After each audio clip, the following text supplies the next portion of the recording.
Hi, Daddy. Do you have any idea what time you might be able to make it home tonight? Well, sweetheart, it looks like it's going to be a long day at the office. I have a lot of work to finish and some meetings to attend.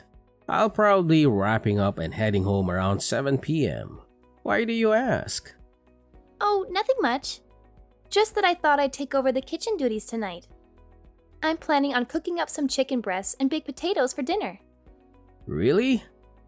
That sounds fantastic. Chicken breasts and baked potatoes are my absolute favorite. You know how much I love them. Yes, I know. We had a cooking lesson in our home economics class at school today. The teacher taught us how to make them. And guess what? She said mine were the best in the class. She said they were juicy, tender, and flavorful.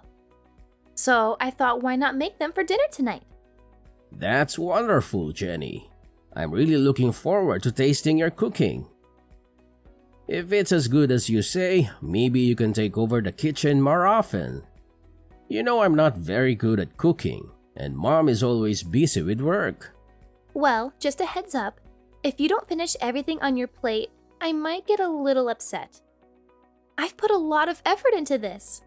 I've even prepared a salad and a dessert to go with the main course.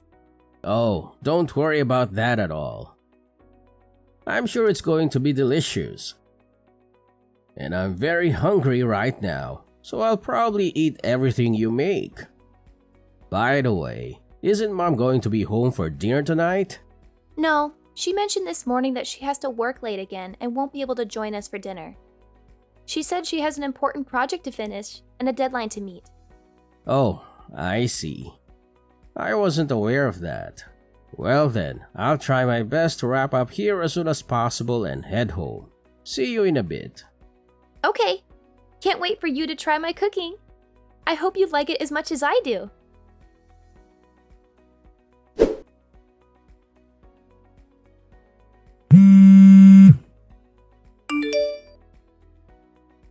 Kayleen, are you there? Huh? What is it that you need? I'm currently swamped with work. I have a lot of deadlines to meet and a lot of reports to write.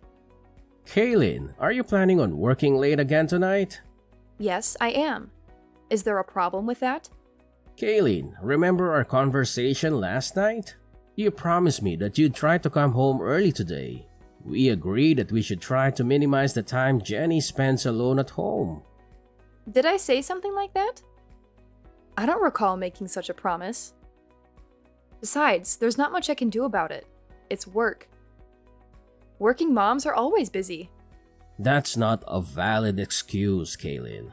We're both busy. We had a discussion about this just the other day. We agreed that we need to be more present in Jenny's life. She needs our attention and support, especially at this age. What? Are you trying to paint me as the villain here? That's not my intention, Kaylin. We made a mutual decision to try harder for Jenny's sake. You've been working a lot of overtime these past few months. And you've been delegating household chores to Jenny too, haven't you? She's still in junior high. She should be focusing on her studies or spending time with her friends, not doing laundry and cooking dinner for us. What's the big deal? If you're so concerned about Jenny being alone and doing housework, why don't you quit your job and stay at home? And have us all live off of your income? You're a temporary worker, Kayleen. Your income isn't stable enough to support us all. You don't have any benefits or security in your job. Oh, so now you're looking down on me because I'm a temp worker? You're such a hypocrite. You were the one who encouraged me to get a job in the first place, and now that I have one, you're still not satisfied? You're impossible! I'm not looking down on anyone, Kayleen. You suggested that I quit my job, and I'm just explaining why that's not feasible. And let's not forget that you don't contribute any of your earnings towards our family expenses or bills. If I were to stop working, we wouldn't be able to maintain our current lifestyle. We'd have to cut back on a lot of things. Well, raising a child is hard work, and being a temp worker was the only option I had. Maybe if you quit your job and stay home, I could find a stable full-time job and support us. Well, anything is possible. There's something I've been meaning to tell you. A woman doesn't want to be financially dependent on her man. She wants to be able to support herself financially. That means I don't want to be stuck at home having you dictate what I can and can't buy because of our budget constraints. I want to earn my own money and spend it on whatever I want, whether you approve or not. You need to understand that. I'm not quitting my job just so I can stay home with Jenny. Okay, Kayleen, I understand where you're coming from. My main concern was for our daughter's well-being. If you want to continue working late and aren't able to be home when Jenny is there, then we'll have to figure out another solution.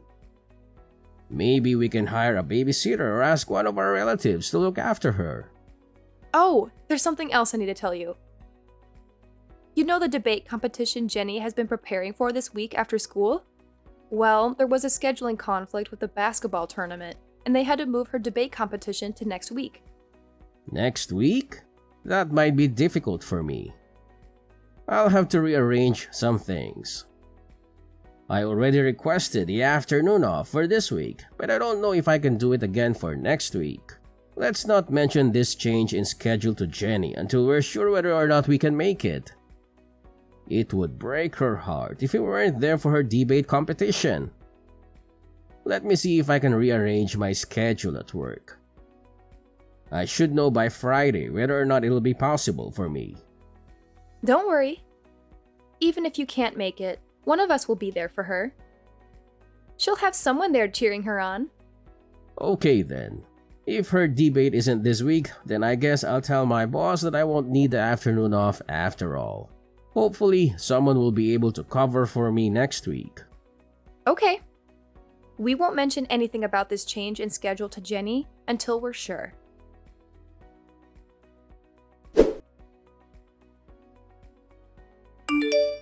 Dad, where are you at this moment? I've been searching for you everywhere. Right now? I'm still at the office, sweetheart. Is there something you need from me? Don't worry, I'll make sure to be home in time for our dinner together. Whatever. I can't believe you would just cancel our plans without even having the courtesy to inform me. What are you talking about? I'm really upset with you right now. I don't even want to see your face anymore. What? Jenny, what happened? Did I do something that upset you? Can you tell me what it is that I did wrong? Jenny, are you still there? Jenny, please talk to me. I'm worried about you.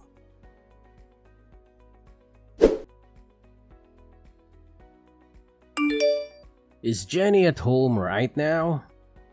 I was hoping to have a chat with her. No, she's not. Why do you ask? Well, earlier today, Jenny sent me a message saying that she hates me. It's left me quite perplexed. Did I do something to upset her? Maybe. I'm not entirely sure, but you know how teenagers are. They're at a rebellious age where the smallest things can set them off. I don't think you should worry too much about it. It might be best to give her some space for a few days and let her cool off. I'm not so sure. I feel like it might be better if I talk to her and try to understand what's bothering her. Trust me, that might just end up making things worse. She's not going to appreciate her father prying into her personal matters. I understand how girls her age feel. Let's just give her some space for a few days and let me handle this, okay?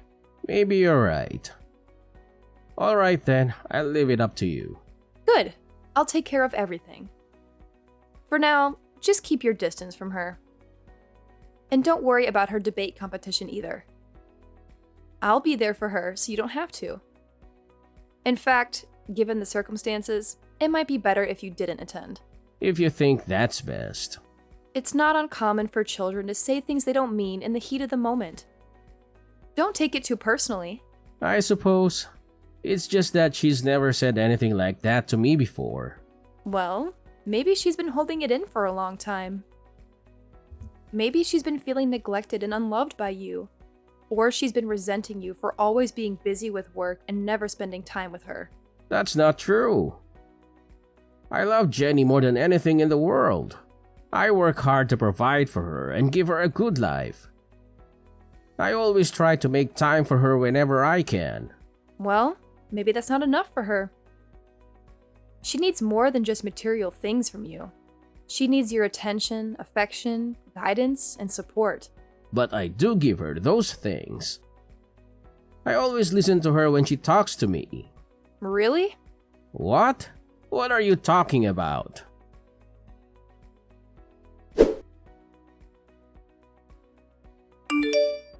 Jenny, what do you think about going for a drive tonight? Just you and me.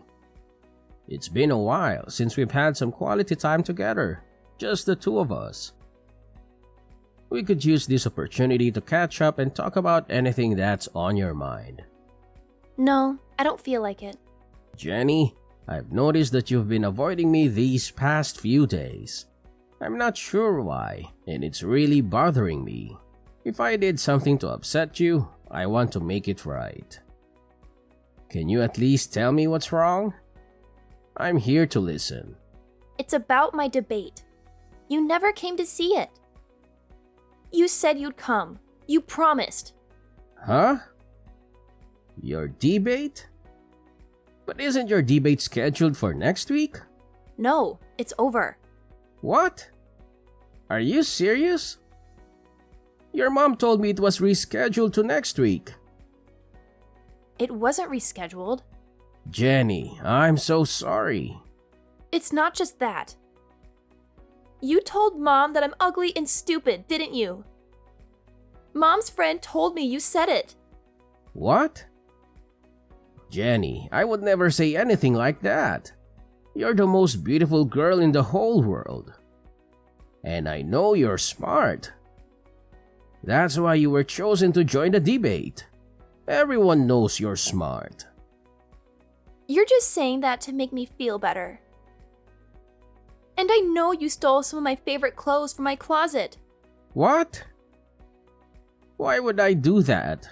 Why would you think I would do any of those things? Jenny, you know how much you mean to me. But... so, it wasn't you? Sweetie, I would never do anything like that. And you didn't say I was ugly and stupid? I never said that. I swear. Anyway, Jenny, I'm so sorry. I missed your debate. I feel terrible. It's not next week? It's really over?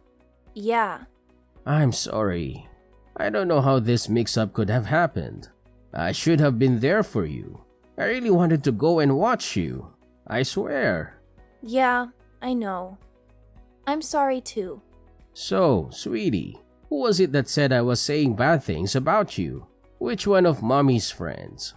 The guy that Mom brought to my debate with her. Huh? I didn't know who it was, so I felt really strange when I saw him with her. And after the debate, the three of us went out for dinner. And her friend was acting like he had known me for a long time. He was way too friendly. It was kind of creeping me out. Was it someone you know? No, that was the first time I had ever seen him. I see. How about we talk more about all of this tonight? And let's not tell Mom about our conversation, okay? Okay, let's go out for dinner. We haven't done that together in a long time. That sounds like a great idea. I'll be leaving the office in a few minutes. See you soon. Okay. That night, Jenny told me a bunch of things my wife had been doing. Most of what she told me were things that I didn't think should be coming from the mouth of a junior high student. Jenny and I agreed that we'd continue on with our daily lives for a little while as if nothing had happened. Just long enough for me to figure out what we should do next. During that time, my wife messaged me about a parent-teacher interview she had to go to on a Sunday. I guess she thought that Jenny was still upset with me and not speaking to me. She told me that she'd go to the meeting with Jenny and suggested that I go and visit my parents that day to take my mind off of Jenny and the parent-teacher interview. That's just the opportunity I was waiting for to put my plan into action.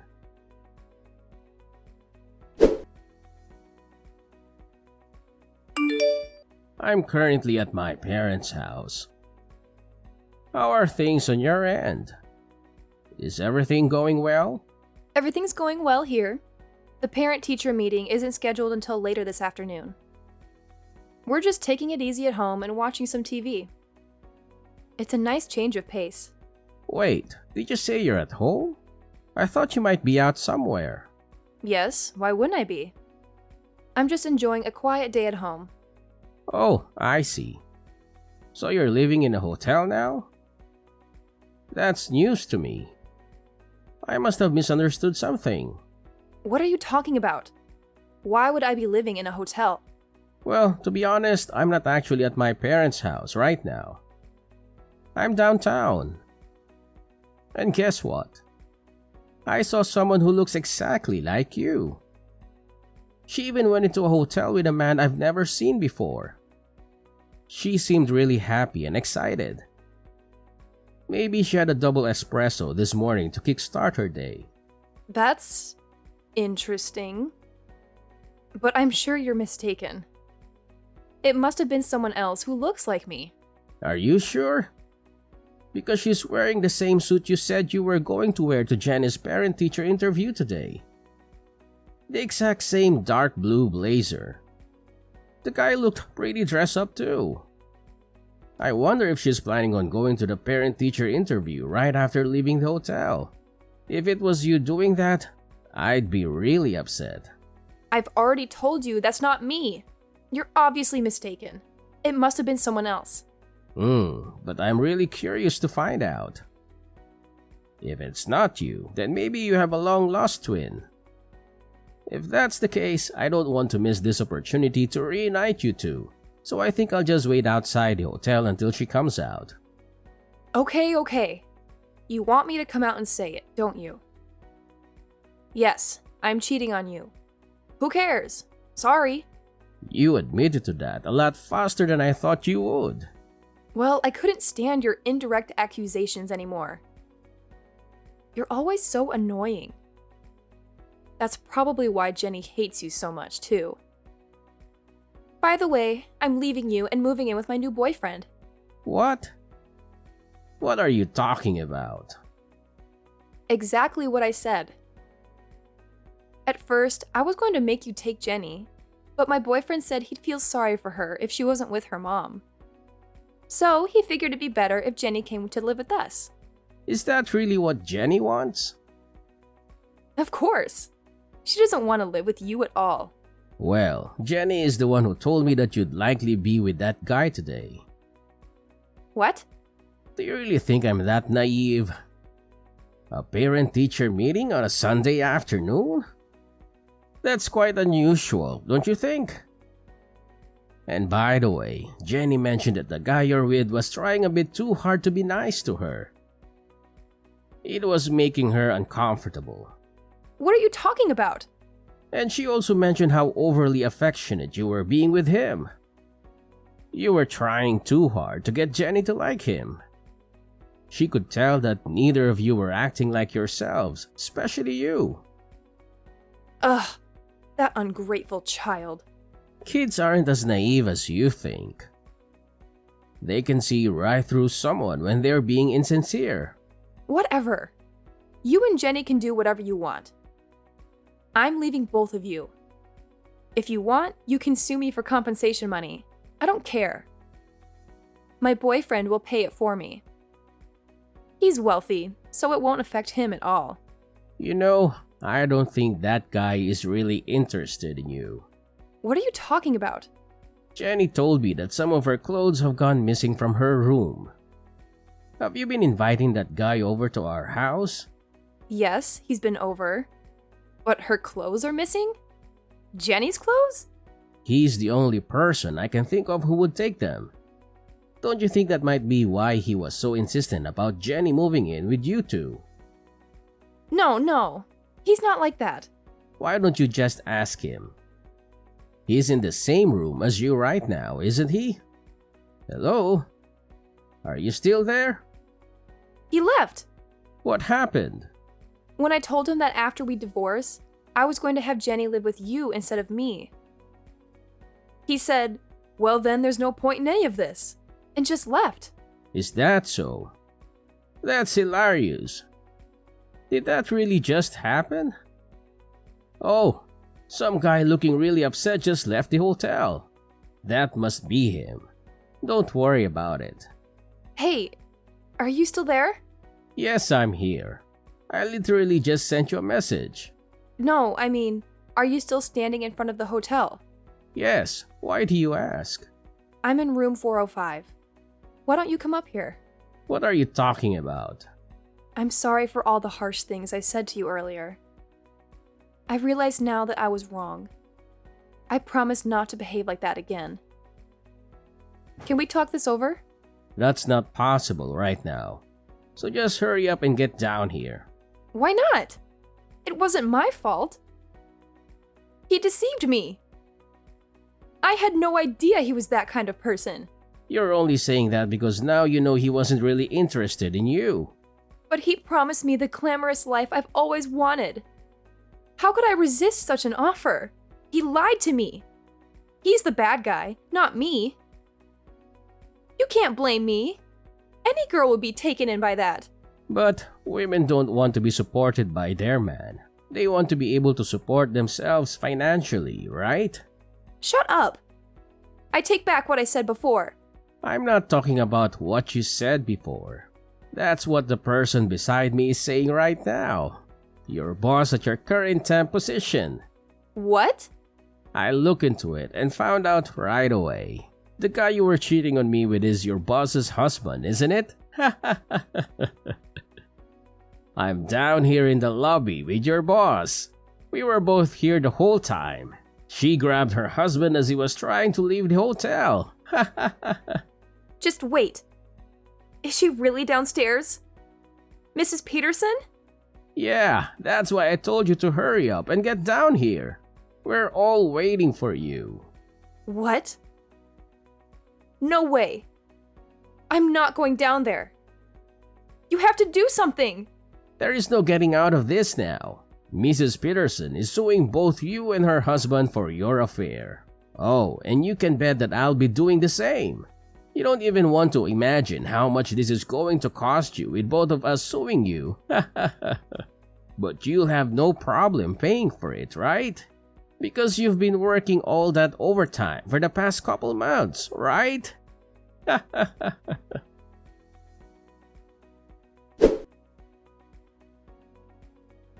After that, Kaylin tried to sneak out a back way, but we had planned for that, and Mrs. Peterson caught her on her way out. Knowing there was no way she could talk her way out of this one, she decided just to bawl like a little baby. I don't know why she thought it would work. Neither of us were feeling any pity for her. Instead, I just took that time to contact her parents and tell them why I was going to be divorcing their daughter. They apologized for their daughter's actions and tried to get me to reach a settlement with them instead of taking Kaylee into court for compensation money. But I knew I'd win in court, and I knew I'd get a lot more out of her if I did it that way. All those nights, Kaylin said she was working overtime. She was really out with her boyfriend, so she had nothing saved up to pay me with. Because of that, what she owed me was taken out of what I would have to give her in the divorce, so she ended up getting nothing from me. Needless to say, Mrs. Peterson fired Kaylin immediately after catching her with her husband. Kaylin was left with no man, no money, no job, and a big debt she had to pay to Mrs. Peterson. Kaylin had no choice but to move back in with her parents. I don't know what happened to her after that because Jenny and I moved away so that we'd never have to see her again. So, my daughter and I started our new life together, just the two of us. Jenny taught me how to do the laundry and all the other chores around the house. At first, I felt a little stupid having my daughter show me how to do such easy things, but I actually enjoyed the time we spent together as she taught me. She's even agreed to teach me everything that she learns in her home economics class. Every weekend, we make dinner together and we've grown closer than ever. Sometimes the meals don't turn out as good as we wanted, but even those times are fun. Now, dinners with my daughter are the best times of my week.